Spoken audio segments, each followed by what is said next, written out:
위클리 브리핑 투자 전략 들어왔습니다. 이번 주에도 어떤 투자 전략이 필요할지 키움증권 투자 전략팀 이성훈 연구원, 최재원 연구원 모셨습니다. 안녕하십니까? 안녕하십니까? 네, 반갑습니다. 일단은 최근에 뭐 증시 이렇게 탑다운 관점에서 매크로 관점에서 볼 때 항상 얘기하는 게 뉴욕 증시가 너무 흔들리는 거, 변동성이 커지고 있는 거, 요 얘기거든요. 사실 지난주에 그 지표가 괜찮았어요. 물가 지표가 CPI도 그렇고 PPI도 괜찮았는데 근데도 시장이 말을 잘 안 듣더라고요. 왜 그런 거예요? 일단 말씀해주신 대로 지난주 같은 경우에는 물가 지표 잘 나왔죠. 잘 나왔는데 이게 어떻게 보면 이제 물가 지표 관점에서 봤을 때는 그 2월 CPI나 PPI 둘 다 트럼프에 대한 정책이 이제 반영되지 않은 물가 데이터라는 점이 어떻게 보면 시장 내에서는 조금 불확실성이 잔존하고 있다라는 점이 이제 상방을 좀 크게 열어주지 못했다라고 보고 있고요. 그리고 사실 증시 관점에서 변동성이 계속 나타나고 있는 점은 사실 계속 이제 미증시가 조금 하락을 하는 과정에서도 시장 참여자들은 트럼프 푸시 좀 있지 않을까라는 기대감이 좀 내심이 있었다라고 생각을 하고 있는데 트럼프 푸시라고 한다면 혹시 관세를 조금 그렇죠. 완화시켜준다거나 발언을 통해 좀 증시를 조금이라도 조금 부양을 어느 정도 시켜주지 않을까라는 기대감이 어느 정도 있었는데 역으로 갔잖아요. 그렇죠. 나는 주식시장 상관없다. 그렇죠. 오히려 이제 금리에 조금 초점을 맞추게 되면서 그런 기대감이 조금 일시에 좀 사라지게 된 점이 좀 지난주에 이제 증시의 급락을 좀 유발했다라고 보고 있고 사실 금요일 같은 경우에는 또 사실 반등을 했어요. 특별한 뭐 이슈로 인해 이제 상승을 반등을 했다라기보다는 말 그대로 저가 매수세가 유입이 되면서 기술적인 반등이 나타났거든요. 그래서 최근 같은 경우에는 워낙 이제 그 S&P 500 같은 경우에도 4주 연속 지금 음봉으로 마감을 하고 있는데 이 속도가 사실 22년도 9월 이후 처음이다라고 하고 있거든요. 그래서 아마 이번 주 같은 경우에는 좀 단기적인 기술적 반등은 가능하지만 이게 추세적으로 V자를 하기에는 아무래도 조금은 이르지 않나라고 생각을 하고 있습니다. 여전히 좀 조심스럽군요. 네네. 근데 우리가 걱정하는 게 시작된 게 제가 기억하기로 소비 심리 지수가 급락하면서 시작된 걸로 기억하거든요. 네네. 근데 이번 주에 소매 판매 지표가 나오면 그 정도까지 우려하던 수준은 아니었네 할 수도 있는 거 아닙니까? 어떻게 보세요? 네, 그럴 수가 있죠. 사실 지금 침체 우려 플러스 이제 스태그플레이션에 대한 우려잖아요. 그렇죠. 경기는 떨어지고 물가는 상승하고. 그 부분인데 지난주에 물가 자체는 어쨌든 네. 일단은 좀 예상치를 하회하고 조금 안도감을 주었는데 이번 주 이제 월요일 날 오늘 발표될 이제 소매 판매나 이제 실물 지표 같은 경우에 실제로 최근에 실제 이제 실물 지표가 이제 급락을 했다라기보다는 이런 이제 소비 심리 지표나 뭐 애틀란타 이제 GDP 전망치와 같이 서베이 지표라고 하는 소프트 데이터가 조금 하락을 하면서 그게 경기 침체 우려를 조금 자극을 했다라고 보고 있는데 그래서 이번 주에 발표된 이 실물 지표가 실제로 이러한 이제 심리 지표 이후에 실제로 하락을 하는지 아니면 그러한 부분들이 조금 반등을 하면서 경기 침체에 대한 우려를 좀 일부 완화시킬 수 있는 계기가 될 수 있는지를 판단을 할 수 있다라는 점에서 좀 주요 이벤트가 되지 않을까라고 보고 있습니다. 소매 판매 뭐 이것도 결국에는 지난달 거잖아 라고 하면서 또 크게 영향 안 줄 수도 있어요. 이 침체에 대한 우려가 되게 가득한 상황에서 그 정도까지는 아니었네 조금만 빼준다고 해도 지난주 금요일에 주식시장이 좀 반등했던 것처럼 긍정적인 효과를 기대해 볼 만도 하지 않을까. 일단 한번 지켜보도록 하고요. 사실 소매 판매보다도 이번 주는 FOMC가 좀 메인 이벤트 아니겠습니까? 어떻게 기대할 만한 건덕지가 좀 있을까요? 네, 뭐 일단 FOMC는 사실 그냥 결론부터 말씀드리면 그냥 금리는 동결이 어느 정도 기정사실화가 된 상태이잖아요. 그런 것 같아요. 결국 그래서 핵심은 이제 전도표랑 뭐 파월의 이제 기자 회견이 될 것이라고 보고 있는데 파월 연준 의장 입장에서 봤을 때는 그 스탠스 자체는 뭐 극단적으로 비둘기파나 매파로 가는 스탠스로 이제 발언을 하진 않을 것 같고 이전처럼 그냥 신중함을 강조하는 스탠스를 유지하지 않을까라고 보고 있는데 뭐 근데 이제 기대할 만한 부분은 사실 워낙 최근에 시장에서는 이제 증시 하방 압력을 가중하는 요인이 이러한 경기 침체에 대한 우려였는데 최근 파월 연준 의장의 발언을 조금 살펴보면 경기는 그래도 여전히 견조하다라는 스탠스를 유지를 하고 있거든요. 그러한 부분을 이번에도 재확인하게 된다면 사실 침체에 대한 우려가 일부 좀 완화될 수 있다라는 점은 증시에 긍정적으로 반응을 하게 될 수 있는 이벤트가 될 수 있다고 보고 있고요. 네. 그 외에 이제 추가적으로는 이제 양적 긴축, QT에 대한 이제 속도 조절을 할 수 있을지에 대한 논의 여부가 어떻게 보면 증시에 또 긍정적으로 작용할 수가 있는데 지난 이제 1월 FOMC 같은 경우에서도 이러한 부분들이 좀 언급이 되었거든요. 그래서 이러한 이제 양적 긴축에 대한 속도 조절할 수 있는지도 조금 관전 포인트가 되지 않을까라고 보고 있습니다. 좋습니다. 뭐 금리 동결은 이제 거의 상수예요. 거의 100%라고 생각을 하고 있는 것 같은데 깜짝 금리 인하까지는 크게 기대를 안 하는 상황이고요. 총 세 가지네요. 점도표, 그리고 또 경제 전망, 경제 성장률 전망, 미국에 대한, 그리고 세 번째가 이제 QT, 양적 긴축에 관련해서 언급이 좀 나오는지. 그래도 이 악재가 너무 많은 상황이다 보니까 이 중에 조금 하나만 뉘앙스만 좀 얘기해줘도 마치 소매 판매에 대한 우리가 기대를 거는 것처럼 조금 기대가 반영이 될 수도 있지 않을까 조심스럽게 한번 예상을 해봅니다. 자, 그러면 국내 증시로 들어와서 최재원 연구원께 질문 드리고 싶은 건 관세 리스크가 미국 증시에는 시장에 그냥 전체적인 압박으로 작용을 하고 있는데 국내에서는 조금 그래도 업종별로 차별화가 되는 경향은 좀 있더라고요. 이제 방산이라든지 조선 쪽은 관세로 오히려 수혜를 볼 수 있다라고 생각하는 분들이 계시던데 이쪽에 실제로 수급이 어떻게 진행되고 있는지 좀 궁금하네요. 네, 그 말씀해주신 방산, 조선 그리고 뭐 기계 같은 업종들은 네. 계속 이제 작년부터 해서 좋은 이제 실적 모멘텀이 이어지고 있는 상황입니다. 특히나 그 조선 업종 같은 경우는 이제 트럼프 그 대통령이 뭐 한국과의 그런 뭐 협업을 강조하기도 하면서 좀 반사 수혜가 계속 이어질 수 있다라는 생각들이 있었고, 이제 특히나 뭐 미군의 이제 군함 유지보수 정비하는 그런 MRO 사업과 관련해서 연계 가능성이 높아진 만큼 계속 이제 실적 모멘텀이 이어지고 있고, 실제 수급적으로 보더라도 네. 이제 3월 한 달 동안 보면은 외국인의 경우는 이제 국내 방산업종을 중심으로 계속 매수 우위를 보였고, 그리고 기계업종에 대해서는 이제 우리나라의 이제 기관 투자자들이 계속 이제 순매수 흐름을 이어가고 있는 상황이거든요. 그래서 다른 업종들에 비해서 가장 이제 국내 섹터들 중에서 가장 실적 모멘텀이 견조한 업종들에 해당하고 있기 때문에 뭐 당분간도 좀 이제 최근에 주가 흐름이 좀 가파르게 올라온 데 따른 뭐 단기적인 뭐 차익 매물 출현 생길 수도 있겠지만 좀 중기적인 흐름으로 본다면 이제 펀더멘털이 양호하기 때문에 좀 더 좋은 흐름을 계속 이어갈 여지가 높다라고 생각을 하고 있습니다. 알겠습니다. 외국인은 방산, 기관은 기계를 보고 있다고 하네요. 결국에는 실적 모멘텀에서 온다는 게 그게 어떻게 보면은 지금 시장이 갖고 있는 기대감이자 문제인 것 같아요. 그러니까 관세로 인해서 이런 업종들이 실제 실적으로도 돈을 벌고 있다라는 건 반대로 생각하면 관세 피해도 우리가 예상하는 것만큼은 아닐지 모르지만 어쨌든 있긴 있다는 거니까. 그러면 자동차라든지 철강이라든지 화학이라든지 이쪽은 관세 피해주가 될 수 있잖아요. 네, 이쪽도 맞습니다. 수급이 실제로 다르게 나타나나요? 네, 이쪽은 근데 상대적으로 뭐 주가에서 확인하다시피 그렇게 뭐 양호한 흐름이 잘 나타나고 있지 않습니다. 그렇죠. 반면에 네. 철강 업종 같은 경우는 이제 뭐 관세를 이제 부과받을 이제 업종에 해당하긴 하지만 사실 지난주에는 좀 예외적으로 분위기 좋은 좋아졌어요. 흐름이, 네, 나타났습니다. 아무래도 뭐 중국의 대규모 철강 감산에 대한 얘기들도 있었고, 또한 이제 미국의 알래스카 LNG 사업 기대감이 국내 철강 업종으로 이어지면서 좀 높은 이제 주가 모멘텀을 보였는데요. 다만 아직까지 뭐 해당 업종들은 뭐 관세를 뭐 피해갈 여지들이 높지 않기 때문에 계속 이제 관세 노이즈가 이어질 가능성이 높습니다. 그렇기 때문에 뭐 향후에 좀 더 구체적으로 이제 미국과 한국 간의 이제 관세 협의에 따라서 뭐 어떤 방향성으로 나아가는지를 좀 더 확인을 해야 될 것 같고요.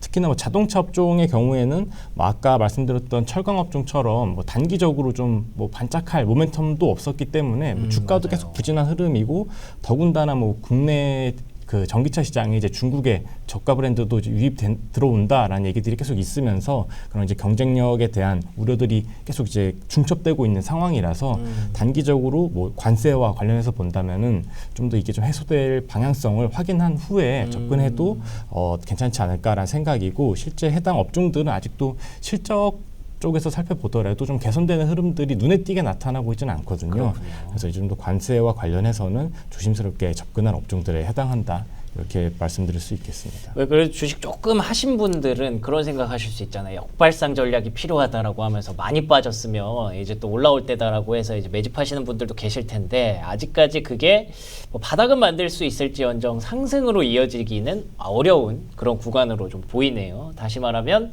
가는 종목이 계속 갈 수도 있겠다라는 생각이 듭니다. 그래서 로봇이라든지 엔터 콘텐츠 이쪽이 이제 관세 무풍지대로서 시장에 주목을 받고 있는데 이쪽은 어떤가요? 네, 맞습니다. 특히 뭐 엔터나 컨텐츠 쪽은 뭐 관세와 관련된 얘기들이 뭐 거의 나오지 않는 상황이고, 그쵸. 반대로 뭐 로봇 쪽은 뭐 특히 휴머노이드와 관련해서 계속 우리나라뿐만이 아니라 이제 글로벌 전반적으로 이제 구조적인 성장을 예상하고 있는 시장이기 때문에 실제 뭐 실적이 가파르게 올라온다라기보다는 뭐 이제 멀티플 개선으로 주가가 계속 양화 흐름들이 나타나고 있어서 뭐 두 가지 그런 이제 엔터, 콘텐츠, 뭐 로봇 관련한 쪽들은 뭐 관세와 관련해서는 아직까지 뭐 흔들림이 많지는 않은 상황입니다. 반면 좀 유의해야 될 부분들은 뭐 엔터나 컨텐츠 같은 업종들은 사실 작년 10월부터 계속 주가 흐름이 이제 올라가는 모습들이 나타났다가 최근에 조금 주가가 좀 조정을 받고 있는 모습이거든요. 근데 그게 이제 다 사실 올해 대형 그룹들의 이제 컴백이 예상되어 있었고, 더군다나 뭐 연초에 이제 한한령 해제에 대한 기대감까지 좀 묻으면서 주가가 좀 빠르게 올라왔었기 때문에 이후에 이제 흐름들은 당연히 실적도 이제 또 확인을 하면서 더 좋아지는 모습들이 나타나겠지만, 단기적으로 좀 업종 전체적으로 올라오는 느낌들이 많이 있기 때문에 그 안에서 좀 기업이나 종목을 선별해서 접근하면은 좀 더 좋은 성과로 이어지지 않을까 이렇게 생각을 하고 있습니다. 어쨌든 우리가 예상하는 어떤 관세로 인한 피해주 수혜주가 그 예상에서 크게 벗어나지 않나 봅니다. 실제로 실적과 펀더멘털에서 그리고 또 수급의 움직임에서 그런 것들이 좀 확인이 되고 있어서 일단은 뭐 너무 앞서가지 말아야겠다라는 생각이 좀 드네요. 근데 의외로 반도체가 사실은 트럼프 대통령이 찍었던 업종 중에 하나잖아요. 반도체에도 관세를 부과하겠다. 근데 그럼에도 불구하고 지난주부터 분위기가 좀 괜찮더라고요. 이건 뭐 그냥 GTC 때문인가요? GTC에 대한 기대감도 분명히 있는 것 같고요. 사실 뭐 반도체 업종 자체가 그 저희가 2월 중순 이후로 이제 글로벌 단위로 봤을 때 주가 자체가 조정을 좀 많이 받다 보니까 그렇죠. 그에 따른 좀 이제 기술적인 반등도 분명히 있는데 이제 그거를 좀 이제 그 기술적인 모멘텀에서 더 넘어가서 다시 추세적인 반등으로 이끌 수가 있는지에 대한 기대감을 지금 그 시장 참여자들이 이번 이제 17일에서 21일에 있는 엔비디아의 그 2025년 GTC에서 찾고 있는 것 같습니다. 예. 뭐 해당 뭐 GTC에서는 뭐 물리 AI 또는 뭐 에이전틱 AI 등 다양한 분야에 대해서 뭐 얘기할 것으로 예상이 되고 있고, 특히나 시장 참여자들이 좀 더 관심을 갖는 부분은 차세대 AI GPU인 이제 루빈에 대해서 젠슨 왕 CEO가 18일 날 기조연설을 하게 되는데, 그때 좀 더 구체적인 얘기들을 이제 하게 될지에 좀 주목을 하고 있는 상황이거든요. 네. 실제로 그 연초 이후로 살펴보면은 이제 그 미국 증시도 전반적으로 실적에 대한 모멘텀이 좋지는 않습니다. 계속 우리나라보다는 뭐 더 양호한 상황이지만 그동안 그 미국 예외주의를 이끌어왔던 게 미국의 빅테크 기업들 중심으로 견조한 이익 성장세였는데, 그 기울기가 조금 좀 둔화되는 모습들이 요즘에 나타나고 있어서 이러한 부분들을 특히나 뭐 엔비디아가 그동안 뭐 AI 테마를 주도해 왔기 때문에 요 해당 섹터에 대한 그런 실적 모멘텀을 다시 한번 좀 불러일으켜 줄 수 있을지 이번 이제 GTC에서 좀 확인해 볼 수 있을 것 같습니다. 알겠습니다. 마이크론 실적 발표도 있어서 반도체에 대한 저가 매수세가 지난주부터 약간 예열을 한 것 같더라고요. 이번 주에 그게 정말 우리의 기대대로 폭발할 수 있을지 이 두 가지 모멘텀 GTC와 마이크론 실적 발표 잘 확인해 보시고요. 다시 그 이성훈 연구원과 나누고 싶은 얘기들이 좀 있는데, 좀 더 큰 담론에서 우리가 지금 섹터를 봤다가 요즘 그 탄핵 이슈가 선고일 이슈가 있지 않습니까? 또 네, 맞습니다. 이게 조금 민감한 얘기일 수도 있지만 제가 듣기로는 원래 14일 기준으로 탄핵 소추가 가결된 이후에 가장 장기간 이 헌재 선고가 안 나온 장기간이라고 하더라고요. 90일이 넘었다고 네, 하더라고요. 그래서 지금은 하루하루 갈수록 계속 신기록인 거죠. 네. 그렇기 때문에 이번 주 내에는 나온다. 뭐 혹은 20일이라고 다들 예상을 좀 하고 있던데 그에 따른 주식시장의 어떤 영향은 어떻게 될까요? 네. 말씀해주신 대로 일단 주 후반 20일이나 21일쯤 이제 탄핵 심판 선고가 좀 유력할 것이다라고 예상이 되고 있는데, 네네. 이게 말씀해주신 대로 이게 최장 기간 지연이 되다 보니까 이게 그 국내 증시 내 이제 정치적 불확실성이 계속 그냥 지연이 되고 있는 상황이었어요. 그렇죠. 그래서 이제 연초 이후에 사실 국내 증시가 이제 상승을 하다가 뭐 최근에 이제 트럼프 관세와 같은 대외적인 불확실성에 더해서 이러한 이제 국내 정치적 불확실성까지 이제 더해지는 게 최근 증시에 조금 횡보세를 조금 유발하는 원인 중 하나였다라고 보고 있는데, 만약 이게 이번 주 후반에 그 탄핵 선고를 하면서 어떠한 방식이든 간에 이제 결론이 난다라고 하면은 이건 당연히 이제 증시 불확실성을 해소를 하고 정치에 대한 공백을 해소를 한다는 측면에서 좀 긍정적으로 작용할 가능성이 저는 훨씬 크다라고 보고 있고요. 그리고 그 증시에 이제 긍정적으로 이제 영향을 줄 수 있는 그 수급 주체는 당연히 일단 외국인 투자자라고 생각을 하고 있습니다. 외국인 수급이 워낙 최근에 매도세로 일관을 하고 있는데 이러한 정치적 이벤트가 조금 해소가 되는 구간에서 외국인 수급을 좀 기대해 보지 않을까라고 생각을 하고 있습니다. 그러니까 어떤 결과가 나오든 간에 어쨌든 불확실성은 해소되는 거니까 그렇죠? 네네, 맞습니다. 그렇다는 측면에서는 이제 외국인들이 결과와 무관하게 그래서 조금은 이제 한국 증시 투자에 대한 어떤 계획을 세울 수 있는 거잖아요. 지금까지는 이게 아예 없으니까 아예 생각을 안 해놨다가 이제부터는 계산이 되니까 좀 더 긍정적으로 바라볼 수 있는 부분인 것 같고요. 그리고 또 요즘 이슈 중에 하나가 상법 개정안으로 알고 있습니다. 네네. 이게 국회는 통과됐는데 또 근데 또 이제 대통령 권한대행 선에서 막힐 수도 있다라는 얘기도 있더라고요. 네네네. 이게 주식시장에 좀 좋은 거라고 저는 들었거든요. 네네. 어떤 상황인가요? 일단 상황부터 말씀드리면 예. 말씀해주셨다시피 이제 지난주에 상법 개정안이 그 야당 주도로 국회 본회의를 결국 통과를 했고요. 다만 일단 그 직무대행 이제 최상목 직무대행이 이제 거부권 행사가 가능한데 이 거부권을 행사를 하면 다시 이거를 이제 법안을 재표결할 경우 이전보다 더 높은 200표 이상의 찬성표가 필요합니다. 아, 그래요. 근데 현재 이제 범야권 그 석수를 생각을 하면은 그 다른 이제 여당 측에 이제 8명의 추가적인 찬성표가 필요한 상황인데 이걸 좀 감안한다면 사실 아직까지 최종 않네. 관문은 좀 남아 있는 상태이죠. 근데 저는 이제 개인적으로 그 지난해에 비해서 연초에 이제 밸류업과 관련된 테마가 조금 관심도가 최근엔 조금 식어 있는 상태잖아요. 그러네요. 근데 이게 국회 본회의를 좀 통과를 하면서 기본적으로 뭐 주주가치 재고나 지배구조 개선과 관련된 테마에 대한 관심도를 좀 환기를 시킬 수 있다는 측면에서는 당연히 이제 국내 증시에 좀 긍정적인 영향을 미칠 것이다라고 보고 있고요. 네. 이게 앞서 말씀드렸던 그 정권 교체와는 그 시점과도 맞물리면서 이러한 이슈는 계속 조금 상반기나 그 이후에도 계속 지속되지 않을까라고 생각을 하고 있습니다. 알겠습니다. 어떻게 보면 대한민국 증시의 디스카운트를 좀 유발했던 그런 요인들이 이번 달 들어서 극도로 심화가 됐다가 이제 풀리는 약간 그런 단계에 나와 있는 것 같아요. 절정에서 이제 결말로 가는 그런 느낌인 것 같아서 이번 달이 좀 춥고 힘들었지만 다음 달부터는 좀 긍정적인 시장을 기대해 볼 수 있지 않을까라는 작은 기대감이 있고요. 지난주에도 저희 한지영 연구위원 나오셨을 때도 4월부터는 조금 뭐 매수를 해보자 뭐 이런 얘기도 해주셨기 때문에 지금 시기를 잘 견디고 잘 다지는 게 중요하겠죠. 혹시 저희가 뭐 이번 주에 빼먹은 그런 이벤트 있나요? 저희 다 얘기한 것 같긴 한데. 네, 이제 주요 이벤트는 말씀드렸는데 네. 그래도 간략하게 좀 말씀을 드리면 네네. 일단 19일 날 BOJ 통화정책 회의가 있고요. 이번 주에 이거 많더라고요. FOMC, BOJ, 네, 맞습니다. BOE. 네. 이 부분도 사실 뭐 좀 체크를 해봐야 될 것 같고요. 그러네. 그리고 뭐 앞서 이제 마이크론 실적 이제 말씀을 해주셨고 그 외에 이제 오늘 같은 경우에는 그 미국 소매 판매도 있는데 중국 실물 지표도 장중에 발표가 됩니다. 그러네요. 이러한 부분도 이제 국내 증시는 어느 정도 영향을 줄 수가 있는 부분이기 때문에 좀 이제 관련 스케줄을 좀 참고해볼 필요가 있지 않나라고 생각하고 있습니다.